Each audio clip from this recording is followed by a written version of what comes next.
Hello and welcome to my YouTube channel Petro Intelligence. My name is Shahid Khan, and I am a chemical engineer. I have prepared a training course on distillation system, which will be beneficial for those who are working in oil and gas refineries and chemical plants. After completing this course, you will be able to review the history of the distillation process, describe the principles of distillation, describe the relationship between the boiling point of a hydrocarbon and pressure, temperature, flow, composition, and level. Describe the various concepts associated with pressure in a distillation system: vapor pressure, partial pressure, relative volatility, compressibility, liquid pressure, and vacuum. Identify the different equipment systems used to make up a distillation system. Explain how the methods of heat transfer apply to the distillation process. Explain the basic components of a plate column. Explain the basic components of a packed column. Contrast preheaters and condensers. Describe the basic principles associated with column design. Before starting the course, let us have a look at key terms. Azeotropic mixture is a mixture of two or more components that boil at similar temperatures and at a certain concentration. The liquid and vapor concentrations of an azeotrope are equal. Binary mixture contains two or more components. Boiling point is the temperature at which a liquid turns to vapor. Boiling range is the range of temperatures from when the lightest component boils, initial boiling point, to when the heaviest component boils, final boiling point. Boil-up rate is the balance of the products, vapor and liquid, returned to the column from the kettle reboiler. Bottom's product is residue. The heavier components of the distillation process fall to the bottom of the tower and are removed. Bubble cap tray is a fixed cylindrical tube, riser, and cap mounted vertically to a horizontal tray designed to enhance vapor-liquid contact in a plate column. Bubble point is the temperature at which a liquid mixture begins to boil and produce vapor. Bubble point curve is the lower curve on a vapor-liquid equilibrium curve and identifies the specific temperature where the mixture first produces vapor. Column loading is the amount of material fed continuously into a distillation column. Cryogenic distillation is often used to separate oxygen and nitrogen from our atmosphere by using low-temperature drying and distillation methods. Dew point is the temperature at which a mixture produces the first drop of liquid on a vapor-liquid equilibrium curve. Dew point curve is the upper curve on a vapor-liquid equilibrium curve and is defined as the temperature where the first drop of liquid forms. Distillate is the condensate taken from a distillation column. Distillation is the separation of components in a mixture by their boiling points. Downcomers are downspouts that allow liquid to drop down to lower trays in a column. Downcomer flooding occurs when the liquid flow rate in the tower is so great that liquid backs up in the downcomer and overflows to the upper tray. Liquid accumulates in the tower, differential pressure increases, and product separation is reduced. Entrainment is the upward movement of high velocity, large vapor droplets in a distillation column. Feed distributor is a device used in a packed distillation column to evenly distribute the liquid feed.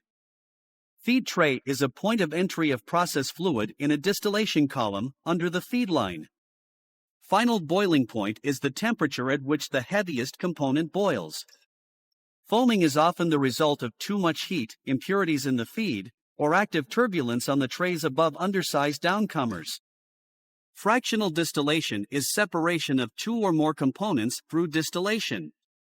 Heat balance is the principle that heat in equals heat out. Initial boiling point is often described as the temperature where the mixture first starts to boil or evolve vapors. Jet flooding occurs when the vapor velocity is so high that liquid downflow in the tower is restricted. Liquid accumulates in the tower, differential pressure increases, and product separation is reduced. Local flooding is excessive liquid flowing down a column blocks vapor flow up the column in one section. Material balance is a principle that the sum of the products leaving equals the feed entering the distillation column. McCabe-Thiele is the simplest method used in the analysis of binary distillation. The composition of the mixture on each theoretical tray can be determined by the mole fraction of one of the components. Overall flooding is local flooding expands to entire column. Overhead product is the lighter components in a distillation column, which rise through the column and go out the overhead line, where they are condensed. Overlap is incomplete separation of a mixture. Overloading is operating a column at maximum conditions. Pack tower is a tower that is filled with specialized packing material instead of trays. Partial pressures is the amount of pressure per volume exerted by the various fractions in a mixture of gases. Puking occurs when the vapor is so great that it forces liquid up the column or out the overhead line. Rectification is the separation of different substances from a solution by use of a fractionating tower. Rectifying section is the upper section of a distillation column, above the feed line, where the higher concentration of lighter molecules is located. Reflux is condensed distillation column product that is pumped back to increase product purity and control temperature.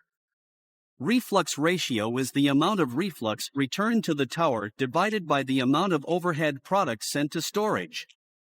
For example, 120 GPM reflux divided by 60 GPM overhead to product tank equals 2:1 reflux ratio. Relative volatility is the characteristics associated with a liquid's tendency to change state or vaporize inside a distillation system. Sieve tray is a flat, thin plate with small holes in it mounted on a horizontal tray designed to enhance vapor-liquid contact in a plate column. Stripping section is the section of a distillation column below the feed line, where heavier components are located. Temperature gradient is the progressively rising temperatures from the bottom of a distillation column to the top. Ternary mixture has three components.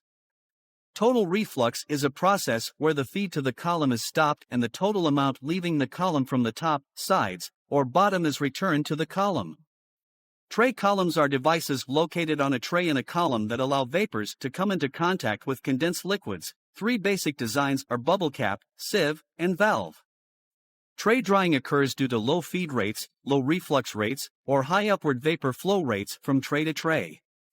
Vacuum distillation is the process of vaporizing liquids at temperatures lower than their boiling point by reducing pressure. Valve tray is a small round metal disc with 3 or 4 legs called risers that allow the valve to lift as hot vapors push through the horizontal tray. Designed to enhance vapor-liquid contact in a plate column. Vapor-liquid equilibrium diagram is used to help a technician understand phase behavior of a two-component mixture. Vapor pressure is the outward force exerted by the molecules suspended in vapor state above a liquid at a given temperature, when the rate of liquefaction is equal to the rate of vaporization, equilibrium. Weeping occurs when the vapor velocity is too low to prevent liquid from flowing through the holes in the tray instead of across the tray. Differential pressure is reduced, and product separation is reduced. Overview of distillation systems. Petroleum compounds are composed of hydrocarbon molecules of varying sizes and shapes. Molecular weight determines how a chemical reacts during separation. For example, ethane has 2 carbon atoms and butane has 4. During separation, butane remains in the lower section and ethane moves up the tower. The smallest or lightest components in a tower have the lowest boiling points. A distillation column is built on the principle that light and heavy molecules have different boiling points. Industry relies heavily upon this process to produce many of the chemicals we use today. For example, crude oil is a mixture of many of the chemicals used in modern manufacturing, including straight-run gasoline, naphtha, gas oil, various gases, salt, water, and clay. By knowing the temperature at which a chemical vaporizes, an operator can identify these specific components after they are heated, vaporized, and condensed on the different trays in a distillation column. Distillation involves boiling liquids and condensing the vapors. When water boils, it turns into water vapor. The condensed water vapor is purer than the original mixture because most of the salts, minerals, and impurities do not vaporize at 212 degrees Fahrenheit or 100 degrees Celsius, the boiling point of water. Distillation is a process that separates a substance from a mixture by its boiling point. This simple definition, however, does not explain the complex equipment arrangements that make up a distillation system as shown in picture. The distillation process includes a feed system, a preheat system, the distillation column, the overhead system, and the bottom system. The term system is frequently used to describe the various equipment arrangements associated with distillation. The feed system is designed to safely store, blend, and transport the raw feedstock. This simple system is composed of tanks, pipes, valves, instrumentation, and pumps. Preheating systems are designed to raise the temperature of the raw feedstock before it enters the distillation column. Various heat transfer devices are available for the process. Typically, a heat exchanger or a furnace system is used. Feed rates into and out of this system are carefully controlled. The distillation column can be a packed or plate-type column. Plate columns have a series of trays stacked on top of each other. Packed columns are filled with packing material to enhance vapor-liquid contact. The function of each of these column types is to allow lighter components to rise up the column while heavier components drop down, or, in other words, to separate the various components in the mixture by their boiling points. A variety of arrangements is available on the distillation column to condense the hot vapors and collect and separate the distillate. The bottom system is composed of a section in the column designed to allow liquids to boil and roll freely. A reboiler is connected to this section to maintain and add heat energy into the liquid. The term reboil indicates that the liquid was originally boiling. Hot vapors are returned from the reboiler to the bottom of the column, below the bottom tray. A level control loop is used to keep the liquid at a predetermined level. In the bottom system, liquid level, temperature, and composition are carefully controlled. The overhead system is used to cool off the hot overhead vapors. The condensed liquid is used as reflux or is transported to the tank farm as product. Reflux is returned to the top of the column to control product purity and tower temperature. In packed columns, a liquid feed distributor is used to evenly disperse the liquid. In a plate column, the reflux is pumped to the upper tray. Plate columns are not as sensitive to liquid feed distribution as packed columns are.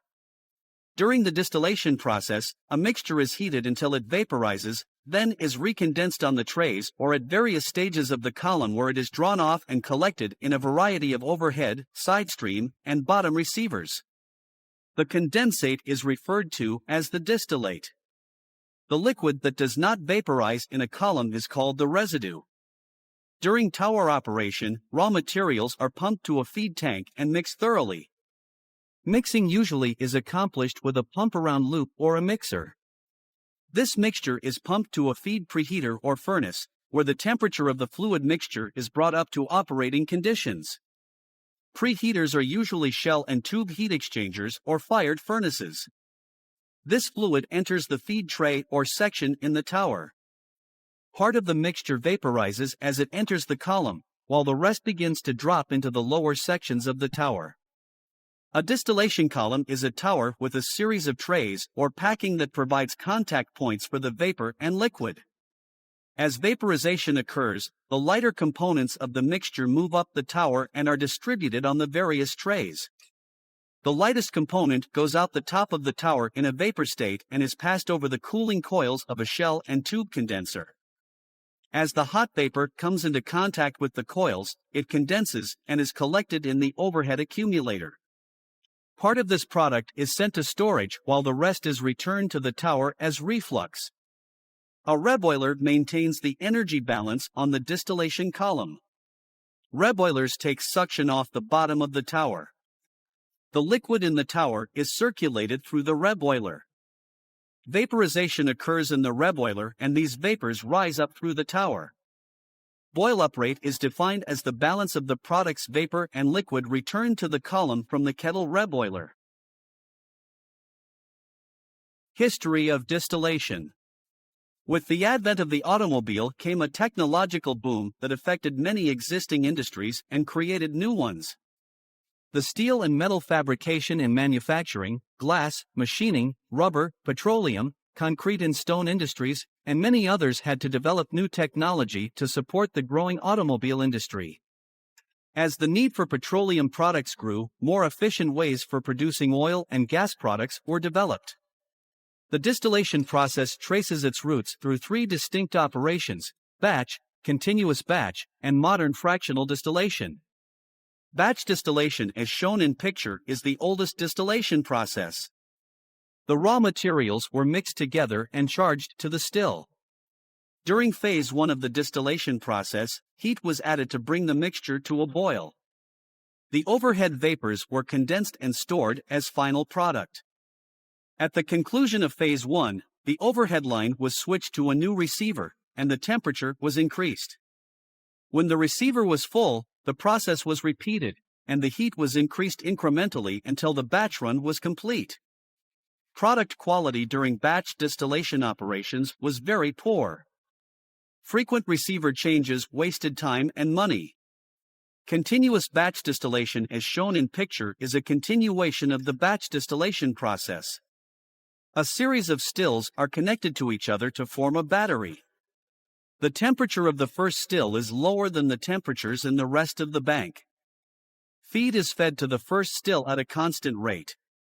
Temperature is increased from one still to the next, producing the same effect as batch operation. The stills are connected to each other through the bottom lines. Product quality from still to still is relatively consistent. Modern fractional distillation, as shown in picture, uses a series of trays or packing inside a tower. A continuous feed is heated and fed to the distillation column. Hot vapors rise in the column while liquids drop down the tower. A series of steps involving vaporization and condensation take place inside the column. Vapor-liquid contact allows the heavier molecules to drop out and the small, lighter molecules to rise up the column. The various fractions are separated by their individual boiling points and distributed on the trays. Product purification is enhanced by the still-upon-still approach, as shown in picture. Principles of distillation. The separation of components in a distillation column is based on the differences in volatility or boiling point. As the vapor rises up the tower and contacts the liquid, the concentration of the lower boiling or more volatile components increase. As the liquid descends the tower, the concentration of the higher boiling or less volatile components increases. Increased pressure will result in increased temperatures in the tower. Each section in a trayed or packed column will have its own individual footprint or characteristics: pressure, temperature, composition, velocity, and performance. In the chemical processing industry, distillation and reactor technology are considered to be the two most complex operating areas. The basic principles of distillation include the study of phase behavior of a binary or two-component mixture, bubble point, dew point, boiling range, initial and final boiling points, IBP and FBP, mole fraction, the McCabe-Thiele method, and the concepts of entrainment, foaming, and weeping. Each of these areas is important for a technician to understand in order to work in and operate a distillation system. This picture is often referred to as vapor-liquid equilibrium (VLE) diagram or phase diagram. It provides a simple way for a technician to visualize the complex phase behaviors associated with distillation, boiling, and condensing of a two or more component mixture. In this example, 40% butane, C4, and 60% pentane, C5, will be used. The operating pressure will be controlled at 100 psig. The diagram can be used to show that the mole fraction of butane is 0.4 or 40%. The starting mole fraction of pentane is 0.6 or 60%. This vapor-liquid equilibrium diagram is set up with the temperature on the left vertical axis and the mole fraction going across the bottom. The phase diagram also shows the bubble point curve and the dew point curve. It is important to remember that the bubble point is defined as the specific temperature where the mixture first produces vapor. The dew point is defined as the temperature where the first drop of liquid forms. Looking at the curve, we see that the bubble point for our mixture is 196 degrees Fahrenheit at 100 psig. If we had a mixture that included a butane mole fraction of 0.6, or 60% and 40% for the pentane, the bubble point would be 180 degrees Fahrenheit. We can also see that a 0.4 butane mole fraction would have a dew point of 214 degrees Fahrenheit. As this mixture of butane and pentane heats up, vaporization begins to occur. As more of the lighter component, butane, begins to boil off, a lower concentration of butane will remain until eventually all of the butane will be separated from the pentane. As this process occurs, the bubble point will be shifted for the butane to the left on the phase diagram. It is also important to point out that everything below the bubble point curve will be in the liquid state, while everything above the dew point curve will be in the vapor phase. The McCabe-Thiele approach is the simplest method used in the analysis of binary distillation. The VLE curve just described provides the foundation for a McCabe-Thiele diagram. The composition of the mixture on each theoretical tray can be determined by the mole fraction of one of the components, typically the lightest and most volatile. This method is based on the assumption that there is a constant molar overflow that requires the following. For each mole vaporized, 1 mole is condensed. Molar heats of vaporization of feed composition are equal. Heat effective solution is negligible. A typical McCabe-Thiele diagram will show the mole fraction of the lighter component in liquid phase on the horizontal or x-axis, while the vertical y-axis will show the same mole fraction of the lighter component in vapor phase. Using this approach, a technician can correctly size a distillation column. This includes the number of theoretical trays in the stripping section, the feed tray, and the number of trays needed for the desired separation in the enriching or rectifying section. Operating lines can be used to define mass balance relationships between the vapor and liquid phases of the distillation tower. Typically, there is an operating line for the rectification or desired overhead composition, bottom stripping section or desired composition, and feed composition. This picture is a simplified example of a McCabe-Thiele model. To construct the operating line for the enriching or rectifying section, the engineering target for the overhead purity is located on the VLE diagram and a vertical line that intercepts the plot point is drawn. The slope R/R+1 is sketched from the intersection point. R is equal the ratio of reflux flow. L is distillate flow. D is the reflux ratio. The calculation for identifying the operating line for the lower stripping section utilizes the mole fraction of the desired bottoms composition. A vertical line is drawn through the target and a line of slope LS/versus is sketched. LS is the liquid rate down the lower stripping section. Versus is the vapor rate up the stripping section. McCabe-Thiele assumes that the vapor above and the liquid resting on the tray are in a state of equilibrium. Another important feature of McCabe-Thiele is the feed line where the binary mixture should be introduced. The condition of the feed is calculated by the slope of the feed line or Q line. In determining overall column design, the McCabe-Thiele approach can help in identifying the required number of stages, degree of separation, and location of the feed tray. Other important factors include tray spacing, internal configuration, diameter, preheat, reboil, and cooling. Another important concept that can be applied to this section is the contrast between the initial boiling point, IBP, and the final boiling point, FBP. Typically, in a multi-component mixture, there is no single boiling point that can be used to vaporize the entire solution. In this example, a boiling range would be needed that would take into account each of the components. This would also include the pressure on the system. The initial boiling point is often described as the temperature where the mixture first starts to boil or evolve vapors. As the mixture continues to boil, vaporization occurs, and the lighter components begin to boil off. As this process continues, the composition of the remaining mixture will become heavier. In order to boil this material, the temperature will need to be adjusted upward. The final boiling point occurs when the heaviest component boils and this temperature is recorded. In many cases, it is difficult to get a complete 100% separation of components without additional processing. plate and packed columns used in series may provide this additional processing.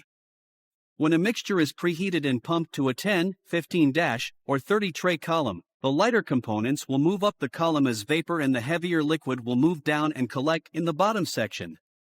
A different molecular structure can be found on each tray, in the bottom of the column, and in the overhead accumulator.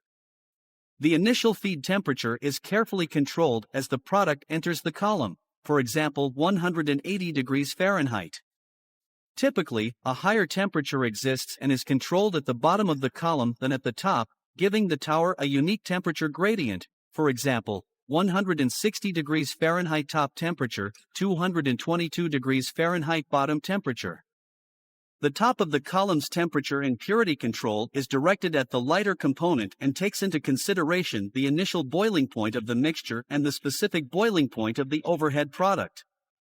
This picture clearly illustrates the basic components of a 15-tray distillation column.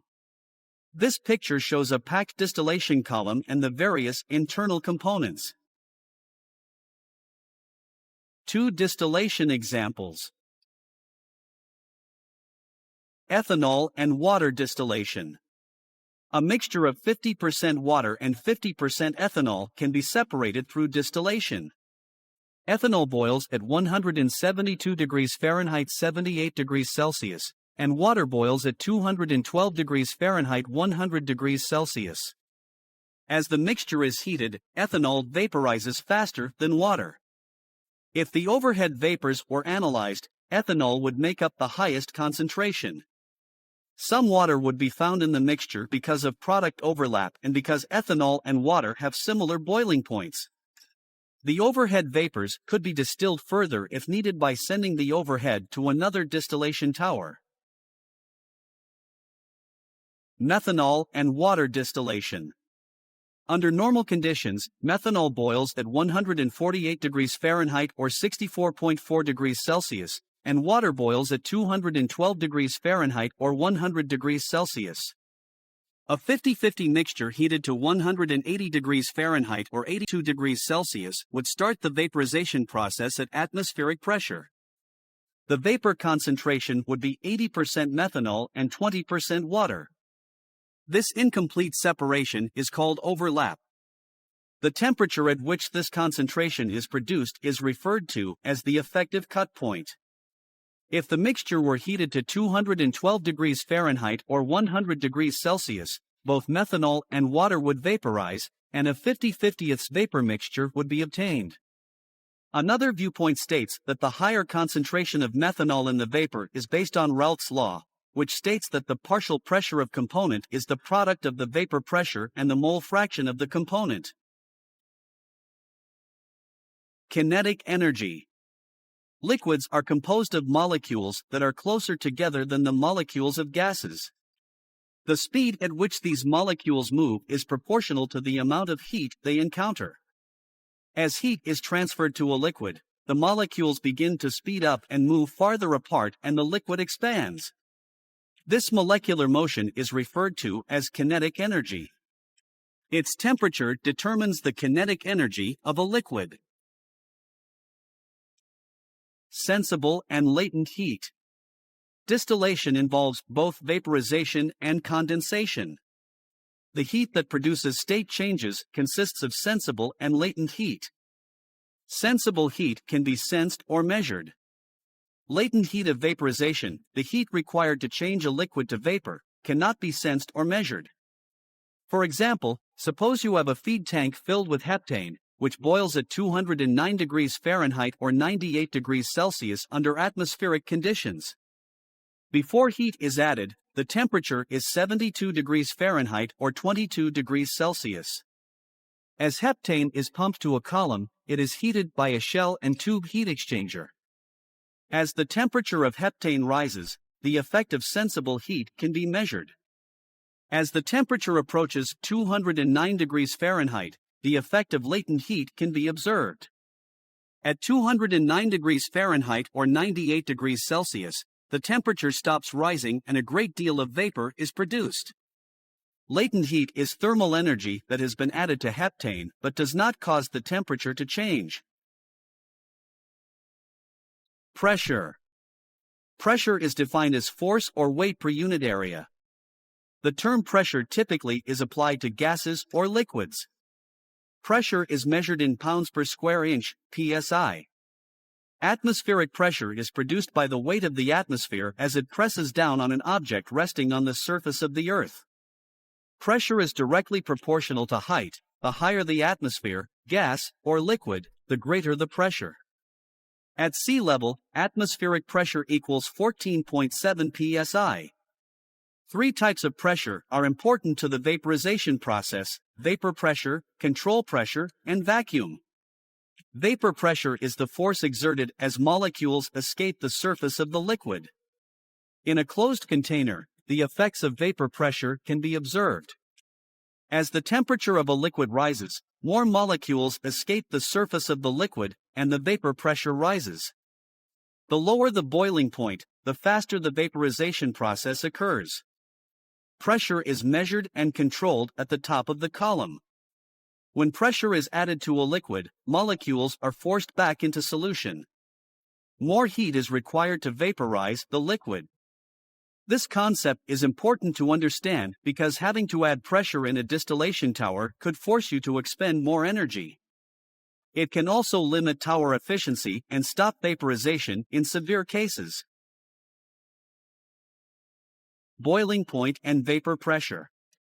The boiling point of a substance is the temperature at which 1. Vapor pressure exceeds atmospheric pressure, 2. Bubbles become visible in the liquid, and 3. Vaporization begins.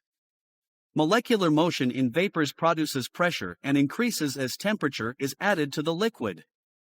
The vapor pressure of a liquid is a physical property of the liquid at a given temperature, independent of the volume of the liquid. The same no matter what gas or pressure is above it. The same even if a vacuum exists above the liquid.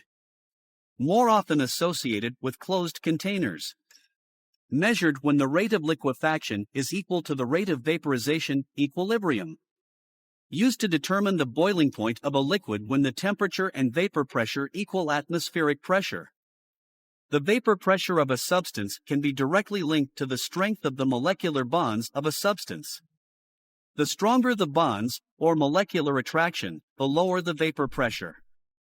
If a substance has a low vapor pressure, it has a high boiling point. For example, gold changes from a solid to a liquid at 1947 degrees Fahrenheit or 1064 degrees Celsius and boils when the temperature reaches 5084.6 degrees Fahrenheit or 2807 degrees Celsius. Water changes from a solid to a liquid at 32 degrees Fahrenheit or 0 degrees Celsius and boils when the temperature reaches 212 degrees Fahrenheit or 100 degrees Celsius. Liquids do not need to reach their boiling points to begin the process of evaporation. For example, a pan of water placed outside on a hot summer day, 98 degrees Fahrenheit, or 36.6 degrees Celsius, will evaporate over time. The sun increases the molecular activity of the water vapor, and some of the molecules escape into the atmosphere. Wind currents enhance the process of evaporation by sweeping away water molecules, which are replaced by other water molecules. Pressure impact on boiling. Pressure directly affects the boiling point of a substance. As the pressure increases, the boiling point increases, the escape of molecules from the surface of the liquid is reduced proportionally, the gas or vapor molecules are forced closer together, and the vapor above the liquid could be forced back into solution. The effects of pressure are important for a process technician to understand. A change in pressure shifts the boiling points of raw materials and products. Pressure problems are common in industrial manufacturing environments and must be controlled. Vacuum distillation. Vacuum distillation is used commonly by the chemical processing industry. Atmospheric pressure is 14.7 psi, and any pressure below atmospheric is referred to as vacuum. Inside a distillation column, vacuum affects the boiling point of a substance in the opposite way that positive pressure does. Instead of moving molecules closer together, it encourages them to move apart. The effective vacuum pressure is very helpful in situations in which large, heavy hydrocarbons are being broken down in the bottom of a column. Adding heat can damage equipment and product. Vacuum towers offer an excellent option in situations that normally would require high temperatures. Vacuum systems lower the boiling point of a substance, enhance the molecular escape of molecules from the surface of liquid, reduce energy cost, reduce molecular damage by overheating, and reduce equipment damage. When heat is added to the distillation system, molecular activity increases and vapor pressure increases. Because a distillation column is a series of stills stacked one on top of the other and pressure changes affect the boiling points, each stage must be considered separately in pressure calculations. The following list identifies only a few of the considerations that need to be reviewed for pressure calculations on a tower. The liquid level on each tray puts pressure on the tray.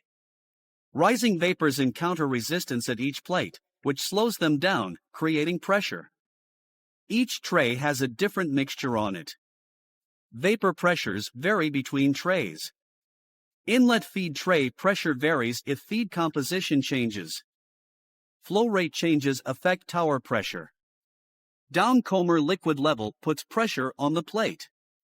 Reboiler discharge increases pressure where it enters the tower. Cool reflux slows molecular activity. Each tray has pressure from above, below, and within the stage. Vacuum distillation allows vapor molecules to escape to the surface of the liquid at lower temperatures. Vacuum towers usually are wider than normal towers because of high vaporization rates. Vacuum distillation allows heavier hydrocarbons to be separated without damaging the molecular structure with excessive heat. The use of vacuum conditions will result in decreased temperatures in the tower or column. Vacuum distillation is often used to safely separate azeotropic mixtures.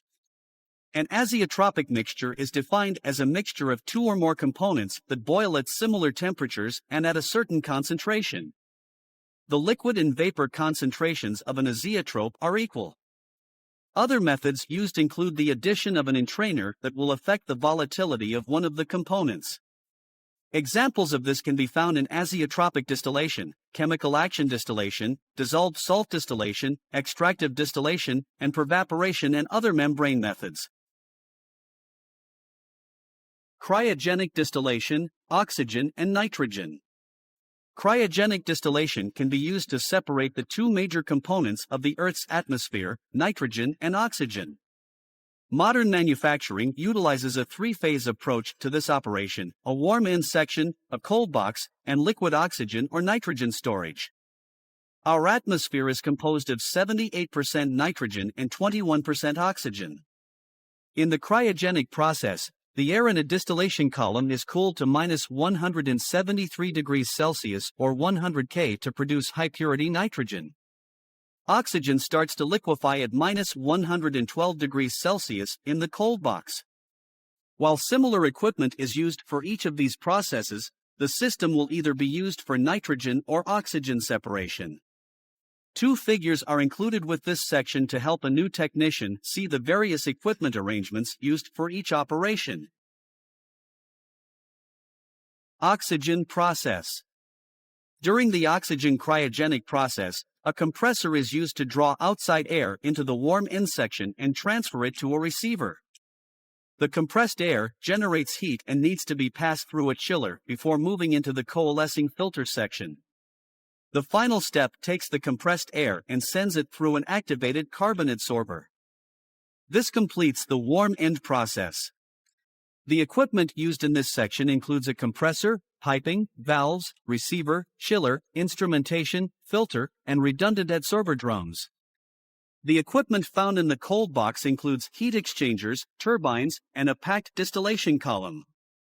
As air enters the cold box, it flows into the main heat exchanger where it is cooled to -112 degrees Celsius.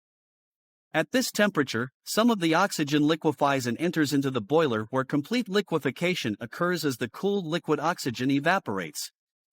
Air leaves the boiler and flows into the top of the packed column where it is allowed to flow down through the packing material, giving up the lighter nitrogen gas. The evaporated oxygen steam from the boiler vents into the lower section of the column where it flows upward and contacts the liquefied descending oxygen.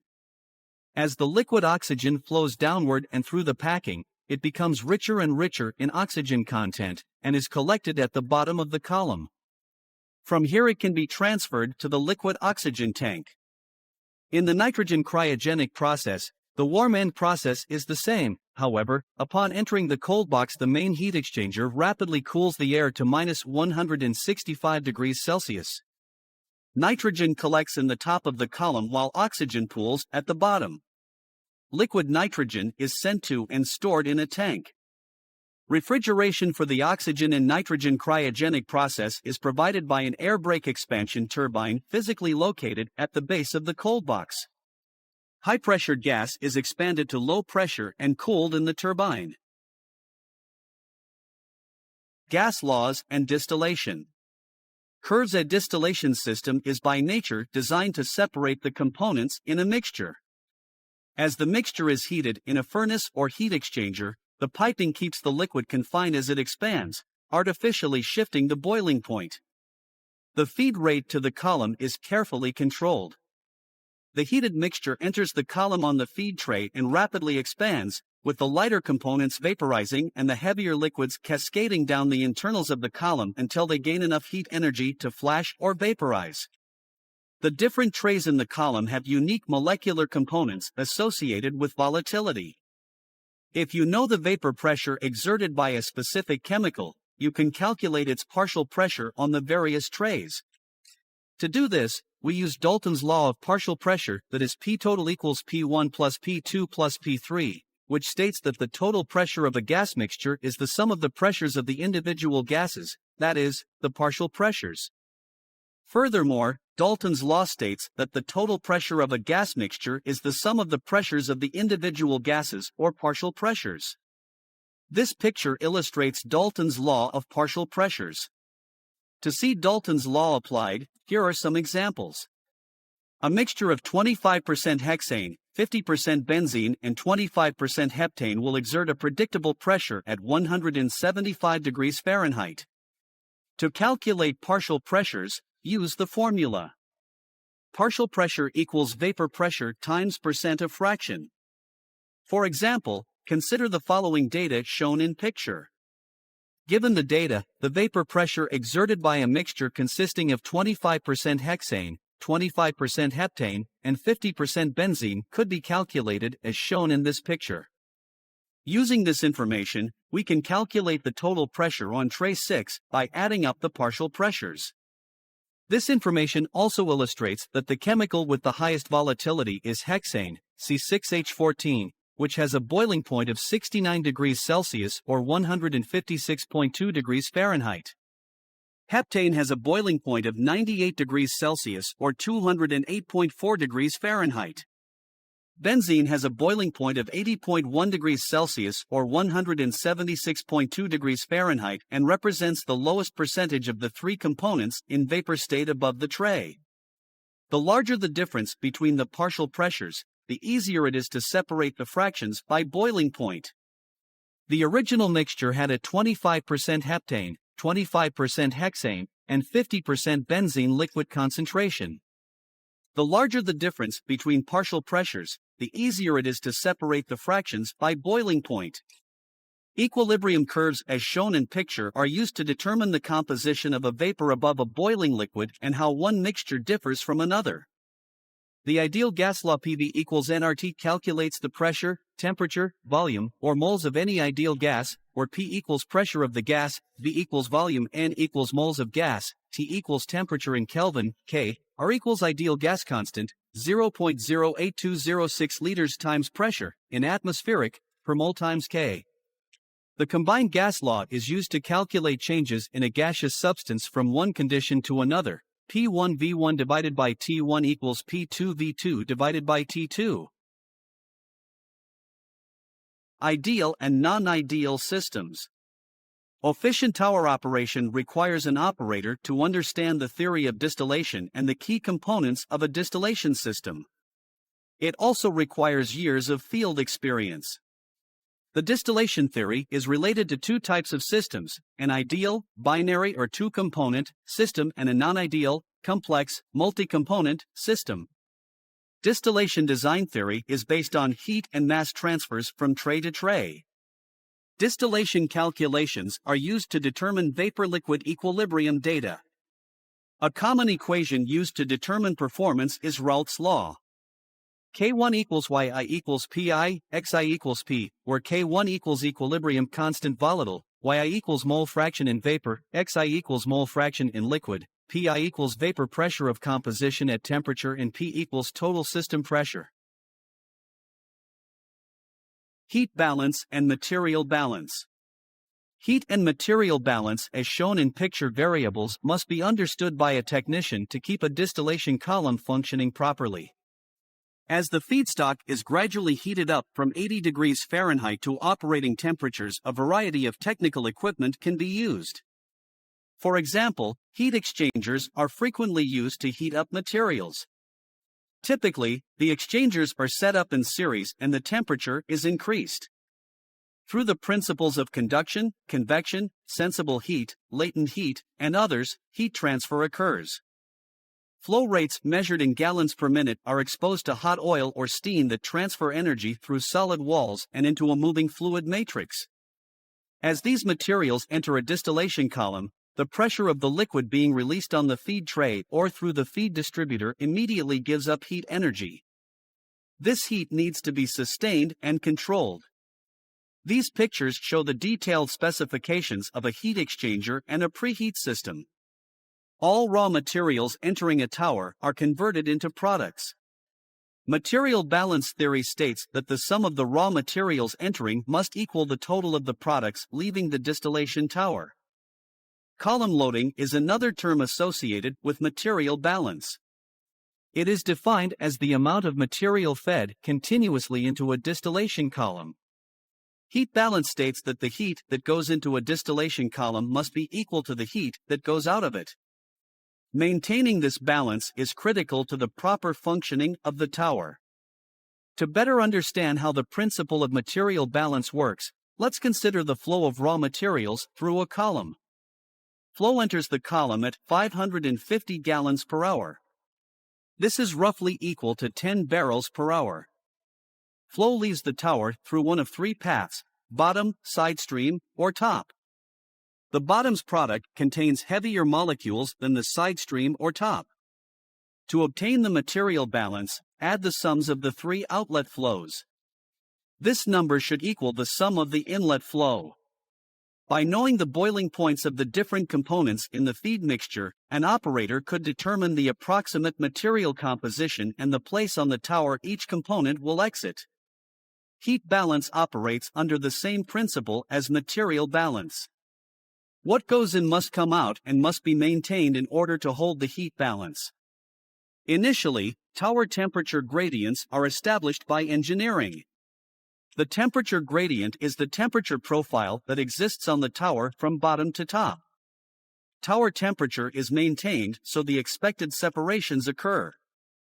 Temperature in a tower can be affected by pressure, flow rates, fluid levels, feed composition, reflux rate, and equipment problems. Plate columns. Plate columns, sometimes called tray columns, come in three basic designs: bubble cap, sieve, and valve tray. The basic components of a plate column include the feed inlet, feed tray, rectifying or enriching section, stripping section, bottom outlet, overhead outlet, reflux line, reboiler, condenser, feed preheater, side stream outlets, downcomer, weir, riser, control loops, pipes, pumps, valves, instrumentation, and computers as shown in pictures. The tray arrangement inside a plate distillation column will depend on the specific process for which it is being used. The tray in picture has all three types of components. Bubble cap trays are used commonly in the distillation process. As liquid vaporizes in a bubble cap column, it has to pass through individual trays. A tray has many bubble caps mounted on a riser, covered by liquid. As the vapor pressure increases from the bottom of the tower, the bubble caps lift and allow a small amount of vapor through. Slots notched into the side of the cap enhance vapor and liquid contact as shown in picture. This vapor comes into direct contact with the liquid on the tray and transfers some heat energy. The liquid condenses the heavier components of the vapor, whereas the lighter components move up the tower. A wear on the tray maintains a liquid level over the caps. As heavier condensate builds up, it flows over the weir and out a device called a downcomer. The downcomer discharges onto the tray under it. Sieve trays, as shown in picture, the simplest type of tray. A sieve tray is essentially a metal plate with small holes in it. The holes range from 1 inch to 1/8 inch in diameter. As vapor comes through the holes, it moves too fast to be stopped by the liquid level on the tray, but it does slow down significantly as it passes through the liquid. The pressure drop through a large number of small holes is greater than the drop through fewer large holes.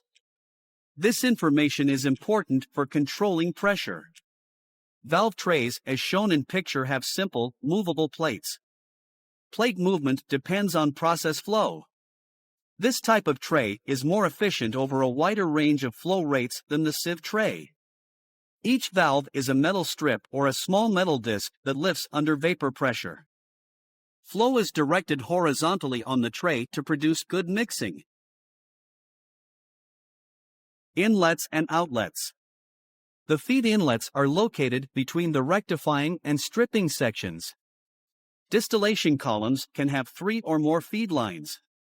The bottom's outlet is used to remove residue from the distillation column and to feed the reboiler. The overhead outlet is the vapor exit point from the distillation column. The overhead outlet allows hot vapors to pass into the condenser. Feed tray. The location of the feed tray is determined by the ratio of stages above and below the inlet feed line. The ideal feed tray location can fluctuate, so 3 or more feed lines typically are established on a tower. Experimentation identifies which feed point is the most effective. Thermal condition is defined as the amount of heat required to vaporize 1 mole of feedstock, divided by the latent heat of vaporization. If the feed composition changes, the thermal condition of the feedstock will be changed. The composition and condition of the feedstock as it enters the tower affect the number of trays needed, reflux rate, level, pressure, and temperature. Rectifying or enriching section. A tower's rectifying or enriching section is located above the feed tray. Rectification is the separation of different substances from a solution by use of a fractionating tower. As a mixture is heated, the vapors rise through the column. Chemicals that boil first are in the top fraction, those that boil last stay in the bottom fraction. The rectifying section of a tower has a higher concentration of light components than the stripping section has, so it is said to be enriched. Stripping section. The stripping section is located below the feed tray. Feed from the feed tray flows down the tower, stripping the heavier hydrocarbons from the vapor. As the cooler feed drops from the feed tray to the lower trays, it heats up and strips the lighter components. The heavier components flow to the bottom of the tower. Because the trays get progressively hotter as the liquid flows down the tower, lighter hydrocarbons are stripped off the heavier molecules. This process creates a countercurrent movement within the tower as vapor moves up and liquid moves down. The lighter components are vaporized and move up the tower. Temperatures in the stripping section are usually much higher than in the rectifying section. Reboiler or steam injection.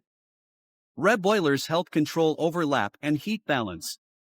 Several types and arrangements of reboilers can be used on a distillation column as shown in picture.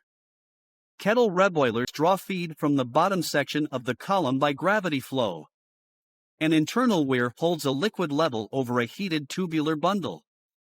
A vapor disengaging space above the tubular bundle allows the liquid to boil and roll freely and enrich the void with vapors. As the lighter components break free from the larger, heavier molecules, they rise into the vapor disengaging area and exit the top of the reboiler. A vapor inlet port is located below the bottom tray or packing support. An important criterion for a distillation column is that any heat energy lost must be returned. Reboilers are used to restore heat balance and add additional heat for the separation processes. Bottoms products typically contain the heavier components from the column. Reboilers suction off the bottoms product and pump it through their system. Product flow enters the bottom shell side of a reboiler. As flow enters the reboiler, it comes into contact with the tubular bundle. The tube bundle typically has steam flowing through it. As the bottoms product comes into contact with the tubes, a portion of the liquid is flashed off and captured in the dome-shaped vapor cavity at the top of the reboiler shell. This vapor is sent back to the tower for further separation. A weir contains the unflashed portion of the liquid on a reboiler. Excess flow goes over the weir and is recirculated through the system. A thermosiphon reboiler is a fixed-head, single-pass heat exchanger hooked up on the side of a tower to add additional heat to the process. One side of the exchanger is used for heating, usually with steam, the other side takes suction off the tower. Thermosiphon reboilers come in vertical or horizontal designs.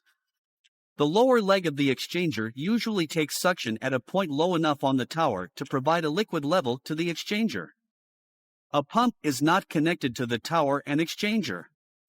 This system uses buoyancy forces to flash off and pull in liquid. As vapors are flashed off into the tower, the suction line draws in an equal amount. Overhead condenser. Condensers are typically tube and shell heat exchangers used to condense hot vapors into liquid. A condenser can be found at the top of most distillation columns as shown in picture. A heat exchanger that is used to convert the entire overhead vapor to liquid is called a total condenser. This type of condenser is designed to split the distillate into two streams. As vapor flow leaves the column, it enters the overhead condenser, comes into contact with a much cooler environment, and condenses. The condensed liquid collects in an accumulator or drum. A pump takes suction off the accumulator and directs flow to two locations. The primary stream moves the distillate to the product tanks or on for further processing. The secondary stream is pumped back into the column as reflux. Partial condensers are designed to return all of the condensed liquid back to the top tray of the tower and to function as an external top tray for the tower. Partial condensers also convert 50% of the overhead vapor to distillate and separate vapor from the accumulator, sending it on for further processing. A shell and tube heat exchanger is mounted at the top of a distillation column. Hot vapors pass over chilled tubes and condense. The condensed vapors are collected in an accumulator or receiver. Some columns use the same technique to cool side stream draws off a tower. Reflux line. Distillation columns do not always work perfectly. Overhead, side stream, and bottoms products usually have some composition overlap. Overlap can be controlled or limited by returning part of the overhead product to the tower. This process is referred to as refluxing, and the returned product is called reflux. Cooled reflux keeps a liquid level on the upper trays and condenses heavier molecules. Each component of a mixture pumped to a column has a unique boiling point. The upper rectifying trays, middle feed tray, and lower stripping trays have different temperatures and different products on them. The principle of total reflux exists in a distillation system when the overhead vapors are condensed and returned to the top tray inside the column. When a distillation column is placed on total reflux, feed to the column is stopped, bottom and side stream flows are stopped, and the overhead product is condensed and returned to the column as reflux. This type of operation is commonly used to test the tower or to put the system in standby. It is easier and cheaper to run the tower on total reflux than to shut it down and then restart it.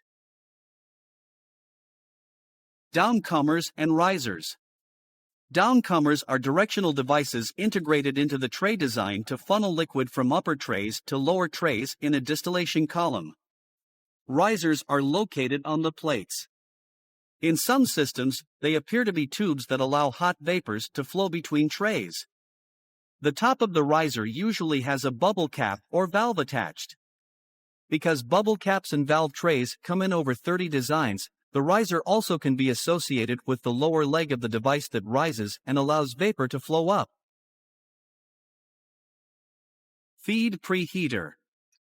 The feed preheater is usually a shell and tube heat exchanger or a fired furnace. Fired furnaces or reboilers provide the initial heat to a distillation column's feed. Heating the feed avoids thermal shock and matches the temperature set point of the feed tray. Temperature controls are tied to the operation of the feed preheater. In most cases, the flow usually is adjusted to the feed, or in some cases the preheater's steam rate is regulated. Side stream outlets. A side stream can be located on every tray or stage of a column. Liquid or liquid vapor mixtures are removed and cooled in a condenser. The cooled liquid collects in an accumulator or receiver and is pumped to a separate product tank. Pressure, temperature, level, and flow indicators. Pressure gauges are used to provide valuable information about conditions inside a distillation column. Thermocouples are used to sense temperature changes on a process unit. Level control systems are used to maintain levels in 3 or more systems. Flow controllers are used to maintain flow rates in and out of the column. Differential pressure between trays or column sections is an important indicator of load and flooding conditions. Control loops. The basic elements of a control loop include primary elements and sensors, a transmitter, a controller, a converter, and a final control element. Control loops are used by process technicians to automatically control some of the process variables found in a distillation system. The most common variables controlled by this type of automation are flow, temperature, level, pressure, and composition. A level control system monitors the level in the bottom of the tower. Part of the stream is sent to a reboiler and part is sent onto a product tank. Level control systems use a sensing device, transmitter, controller, and control valve. This same system exists on the overhead accumulator, the side stream accumulators, and the feed systems. A temperature control system monitors tower temperatures and adjusts flow through the reboiler and preheater. As temperature drops in the tower, more feed is allowed into the reboiler. The reboiler is a critical part of the heat balance system. This device returns heat to the tower by flashing some of the liquid into vapor and returning it. Distributed control system.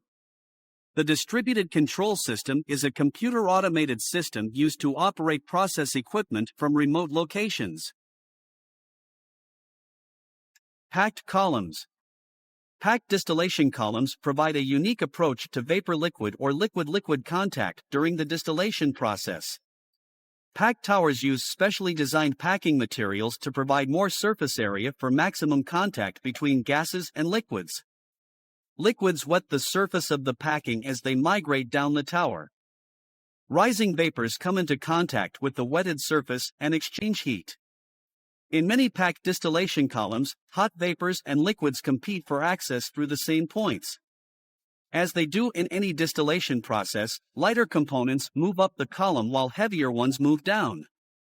In a packed column, liquid travels down through feed distributors, hold-down grids, random and structured packing, support plates, redistributors, liquid collectors, structured grids, and finally into the bottom section as shown in picture.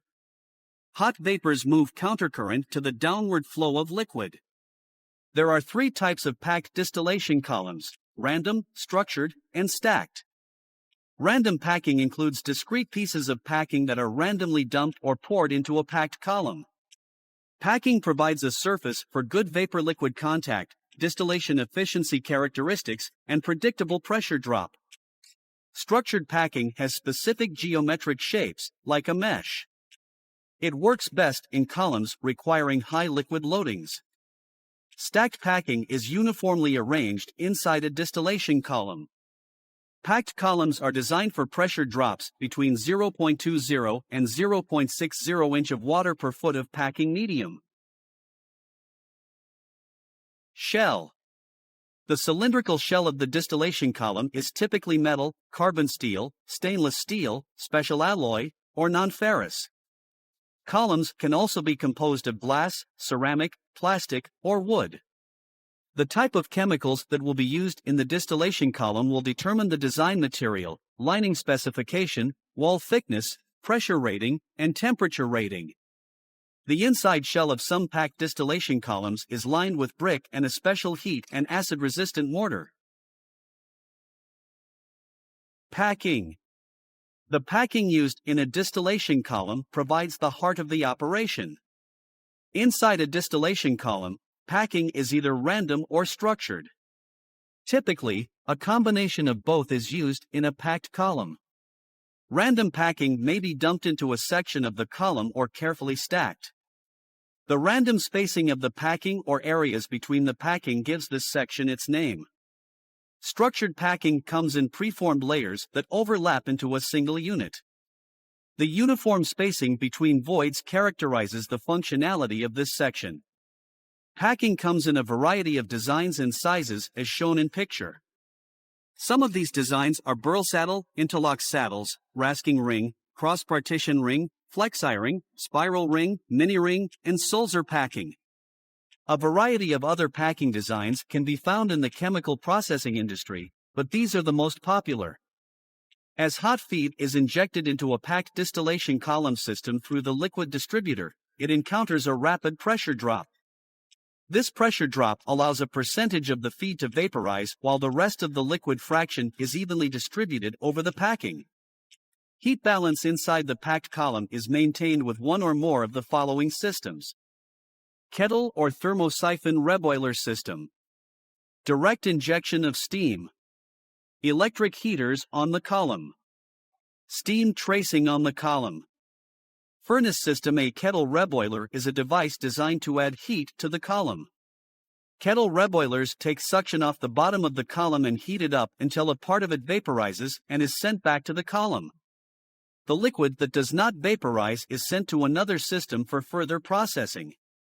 A thermosiphon reboiler is a vertical, shell and tube heat exchanger mounted near the bottom of the column.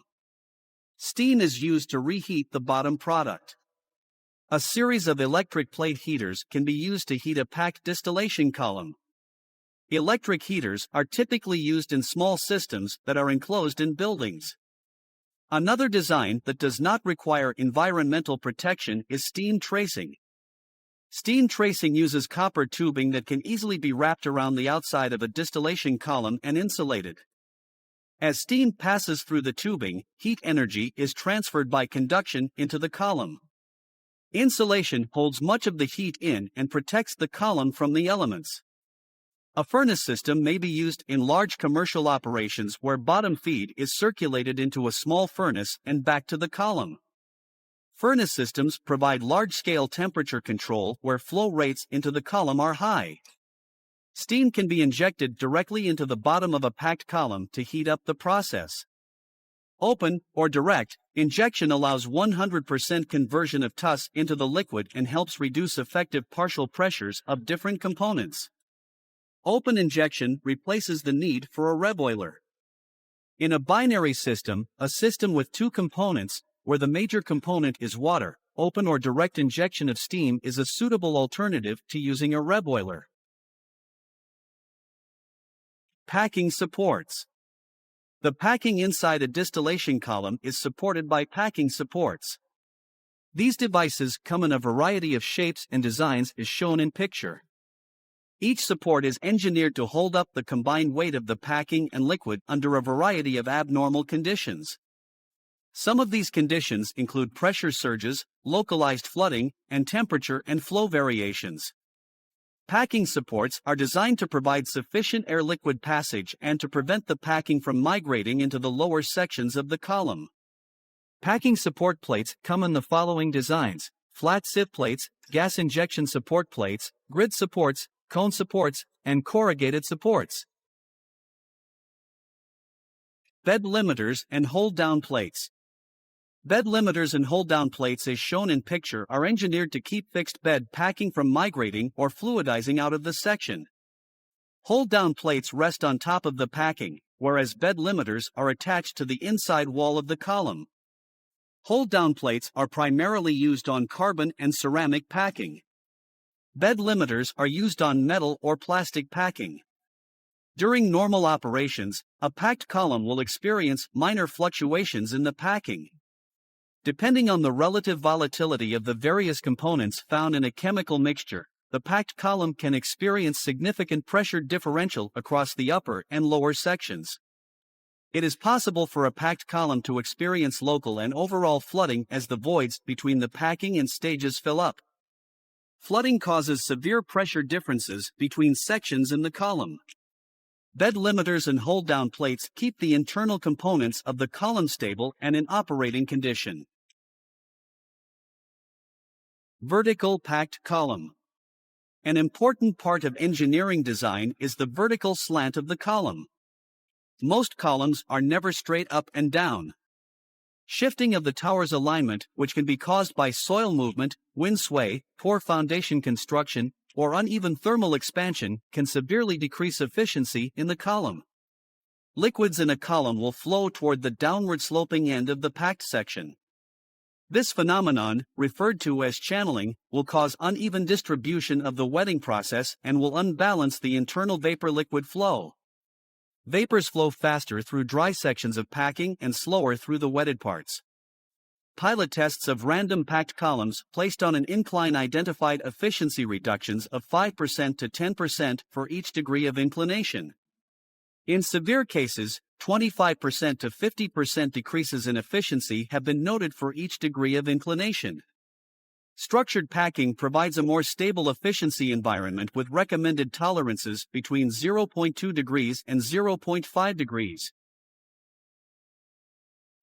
Liquid distribution and redistribution. Packed distillation columns use liquid distributors to disperse fluid evenly over the top of the packing. This process plays an important role in the efficient operation of the column. Poor liquid distribution reduces vapor-liquid contact and promotes channeling. Common liquid distributor designs are ladder pipe, spray distributor, perforated ring distributor, notch trough distributor, tunnel orifice distributor, rear riser distributor, and orifice pan distributor as shown in picture. In most packed columns, the downward flow of liquid is occasionally redistributed.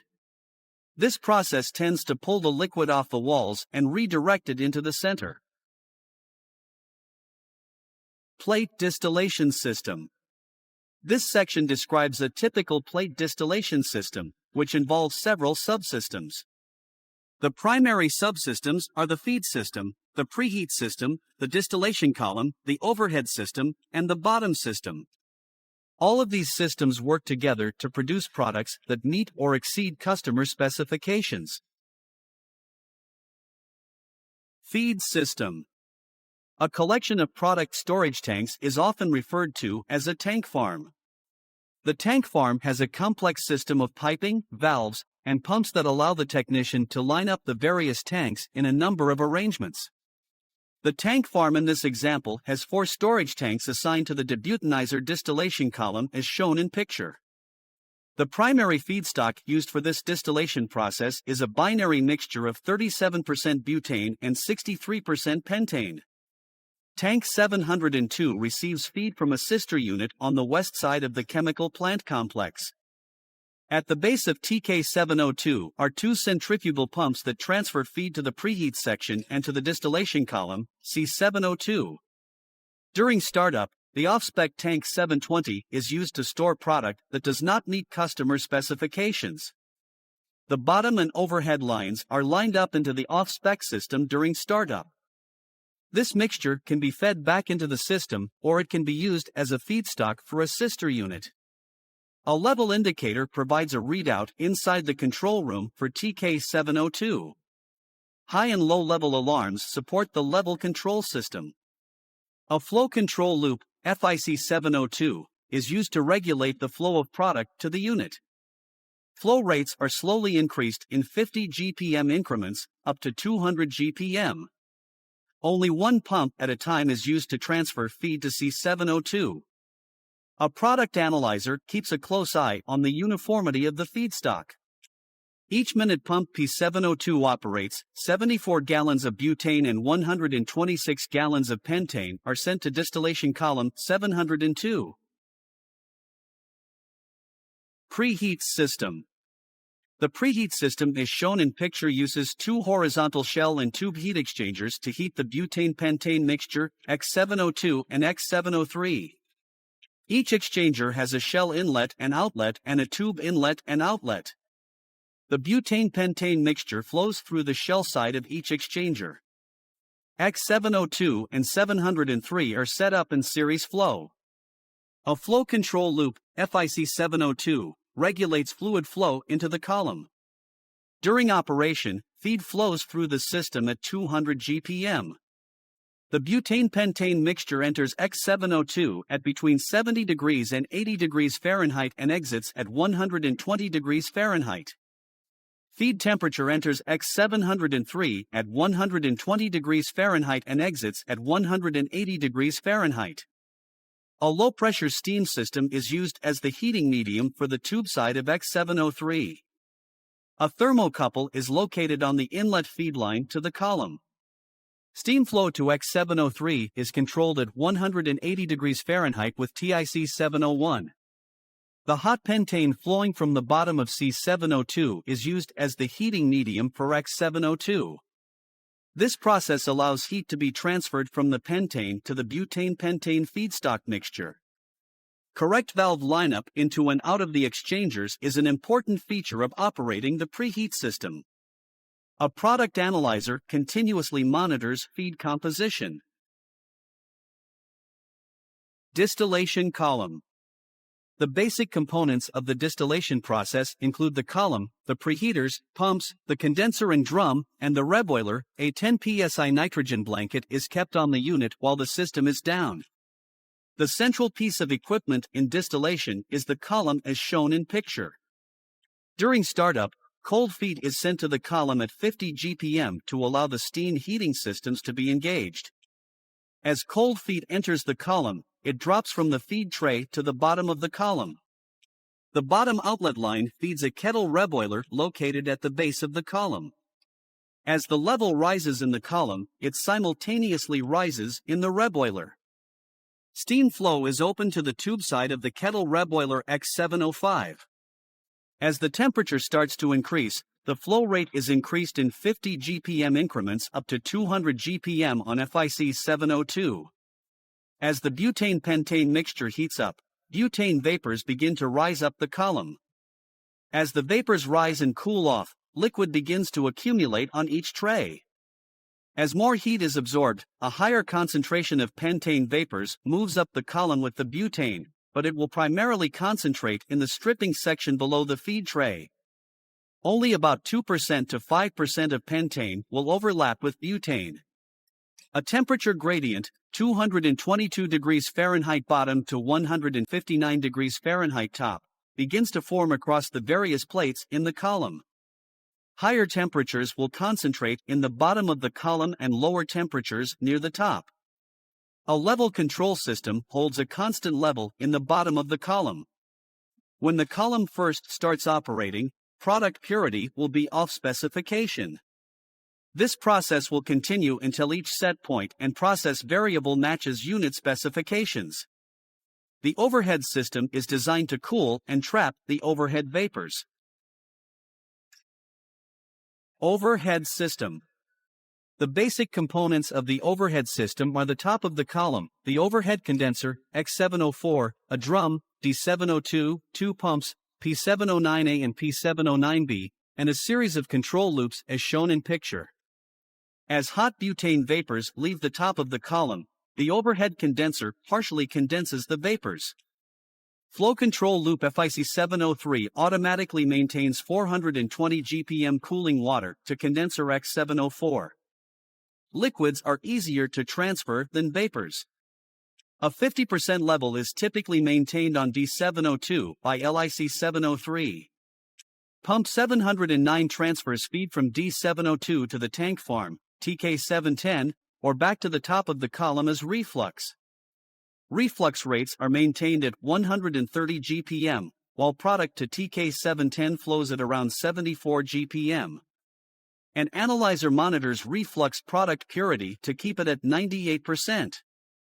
A temperature control loop, TIC703, is cascaded to the reflux flow control loop FIC705 to control the top temperature at 159 degrees Fahrenheit. During operation, the flow control loop on the reflux line can operate independently. However, controlling the temperature is more important than controlling the flow rate. In this type of system, a cascade temperature loop can be established, which allows a thermocouple, transmitter, and controller to act as the primary or master controller for FIC750. In this example, FIC705 and all 5 elements of the control loop act as the final control element for TIC703. 74 gallons per minute of 98% butane is sent to TK710 in the tank farm. A pressure control loop, PIC702, regulates the pressure on the overhead system at 100 psi. Some minor butane loss occurs through this system. Excess vapors are directed into a flare header system. Bottom system. Temperatures in the bottom of C702 are controlled at 222 degrees Fahrenheit. A kettle reboiler, X705, utilizes a natural circulation feed system as shown in picture. Gravity flow provides a constant level to the reboiler, where levels are held at 50% by LIC702. This level allows the upper 2 tubes in the reboiler to be exposed above the liquid level to ensure good vapor return to the column. LIC702 allows the 92% hot pentane to flow to X702 and then to TK730 in the tank farm. Bottom flow rates are around 126 GPM. Correct lineups are important from the bottom of the column to the tank farm. FIC700 controls steam flow rates to the kettle reboiler. TIC702 has a thermocouple and transmitter mounted above the reboiler vapor inlet line on the bottom of the column. During line-out conditions, TIC702 operates as the primary or master controller for FIC700. An analyzer monitors the composition of the pentane bottoms product. Troubleshooting a distillation system. Process technicians troubleshoot process systems in a variety of ways. One of the more common methods of troubleshooting is to check the difference between the set point and the process variable. In Picture A, the system is operating correctly. The process variable and set point match exactly. A process upset in progress can be identified in Picture B. The set point is 30%, but the process variable is 26%. The difference could be a result of instrument error, pump problems, low bottoms level, or valve problems. In Picture C, a full-scale process upset is occurring. The initial problem was the partial failure of the steam valve, TIC2. Look at the other process variables affected by the higher bottom temperature on the column. Problems in a distillation column typically include feed composition changes, puking, flooding, and equipment or instrumentation failure. The feed has a specific composition. It may be a binary or ternary mixture. It must be controlled to ensure a uniform operation. Puking is a problem that can upset trays, push products up or down the column or out the overhead line. Equipment or instrumentation failure can also damage the operation of a distillation column. Temperature, flows, pressure, level, and composition variables are closely tracked. Other problems include flooding, which will result in liquid accumulation in the tower, increased pressure drop, and poor separation of components. Other problems include downcomer flooding, jet flooding, local flooding, weeping, and overloading. Downcomer flooding occurs when the liquid flow rate in the tower is so great that liquid backs up in the downcomer and overflows to the upper tray. Liquid accumulates in the tower, differential pressure increases, and product separation is reduced. Jet flooding occurs when the vapor velocity is so high that liquid downflow in the tower is restricted. Liquid accumulates in the tower, differential pressure increases, and product separation is reduced. Local flooding is when excessive liquid flowing down a column blocks vapor flow up the column in one section. Technicians will typically break a flood by decreasing the feed rate, the reflux rate, or the bottom temperature. Overloading is best described as operating a column at maximum conditions. Weeping is a phenomenon that occurs when the vapor velocity is too low to prevent liquid from flowing through the holes in the tray instead of across the tray. Differential pressure is reduced, and product separation is reduced. Another concept that occurs in distillation is the temperature at which the feed first boils, or initial boiling point, versus the final boiling point of the heaviest components. Final boiling point is the temperature at which the heaviest component boils. Starting up a distillation system. Operating the distillation system requires teamwork and a good understanding of equipment and technology. Each unit has a standard operating procedure, SOP, that provides a systematic approach to unit startup. These procedures are not merely suggestions, rather, they are requirements associated with the job. The team that will start up a unit will typically include an inside and an outside operator. Maintenance and engineering support are always close by. In all situations, safety is always considered first, and any potential hazard is addressed prior to the startup. A distillation system is not designed to be started up in 5 minutes and producing prime product 10 minutes later. Typically, the process is started up systematically in a sequential, step-by-step process that requires attention to detail and quick reactions when necessary. The following procedure is intentionally simplistic and designed to show the basic elements of a startup. These 4 pictures illustrate a simplistic distillation system that the following procedure is attached to. Follow the following steps for the startup of the distillation unit. 1. Notify your supervisor and all concerned, i.e., engineering, maintenance, etc. 2. Ensure all safety hazards are secured. Trash, locks, old permits, etc. 3. Check equipment and instrumentation. Stroke control valves 0 to 100%, check lineups, etc. 4. Sample feedstock. 5. Line up feed tank to heat exchangers and column. Check each valve lineup. 6. Set feed tank level control to 50%, put in auto. Open feedstock valve to feed tank. 7. Set the overhead, bottoms, and off-spec tanks to 50% and place in auto. Line up dash plus off-spec tank. Column bottoms and top. 8. Line up unit feed pump and both exchangers. Shell side first, then tube side. 9. Set unit feed FIC to required set point. Most units will increase feed in 50 GPM increments. 10. Set hot oil TIC to required set point. Monitor hot oil flow rate and temperature trends. 11. Set kettle reboiler to 50% and put in auto. 12. Line up kettle reboiler bottoms pump to tank farm. Check valve lineup. 13. Set kettle reboiler TIC to required set point, auto. The TIC is cascaded to the FIC. 14. Set kettle reboiler FIC to required set point, auto. Put in CASC shortly after unit startup and feed is flowing. 15. Set unit pressure at required set point, auto. Monitor pressure during startup. 16. Line up reflux pump to column and off-spec, check suction and discharge. 17. Set overhead accumulator LIC to 50%, auto. Watch level increase during startup. 18. Set reflux FIC to required set point. 19. Line up cooling water and set FIC to required set point. Check suction and discharge lineups. 20. Start unit feed pump. Watch levels in accumulator and reboiler. 21. Cascade kettle reboiler steam FIC to TIC. 22. Start bottom and overhead pumps. Do not start without a level. 23. Line up and start off-spec tank pump. 24. Heat catch sample on overhead and bottom product. Take samples to lab.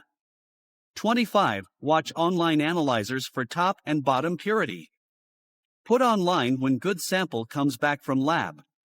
The following information is a typical example of all of the data, process variables, and so forth recorded, collected, or observed by a process technician.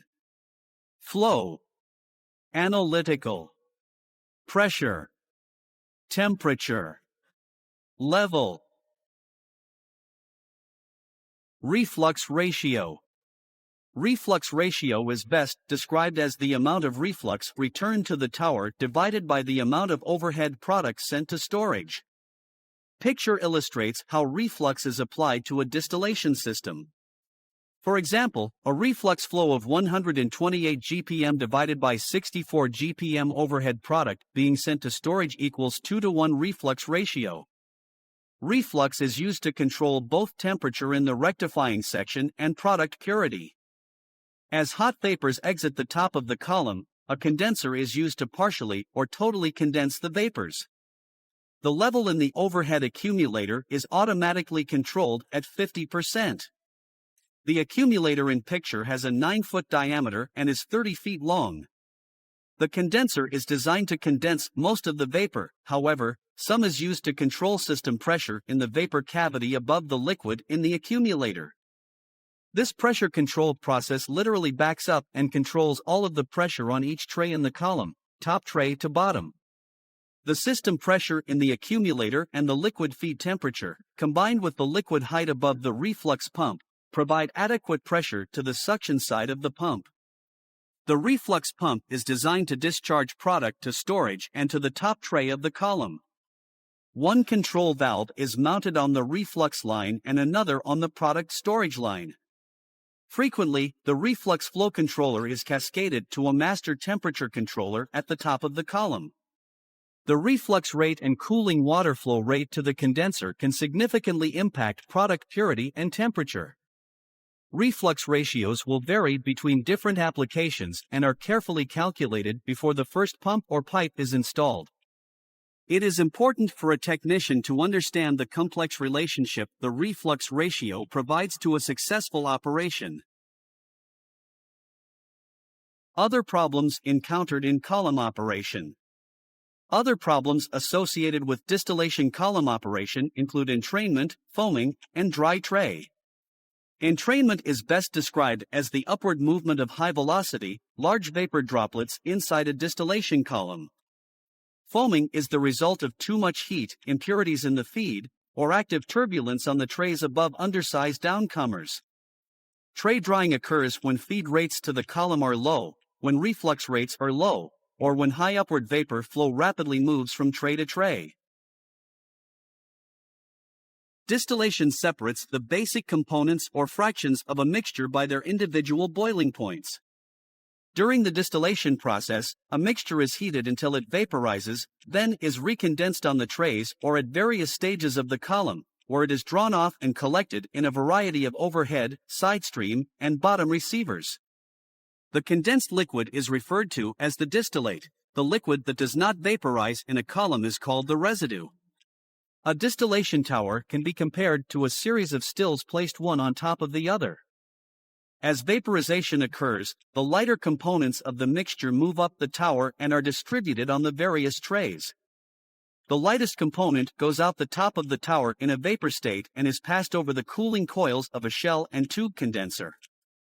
As the hot vapor comes in contact with the coils, it condenses and is collected in the overhead accumulator.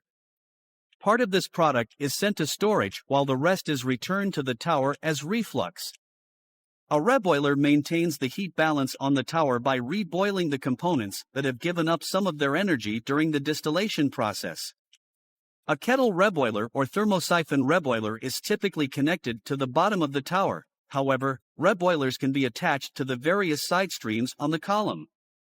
A kettle reboiler has a special vapor disengaging cavity that is designed to remove the lighter components from the mixture and return them in the form of heat back into the column below the lower tray. Heavier components in the liquid flow over the weir in the kettle reboiler and out of the tower system. In contrast, a thermosiphon reboiler will vaporize the liquid and return it to the tower operation. Equilibrium curves are used to determine the vapor composition above a boiling liquid and how one mixture differs from another. The larger the difference between boiling points, the easier it is to separate the fractions by boiling point. The temperature in a tower can be affected by pressure, flow, level, feed composition, reflux rate, and upset trays. That's all, gentlemen. If you like my training course, please follow my YouTube channel Petro Intelligence for more courses. Good day and good luck.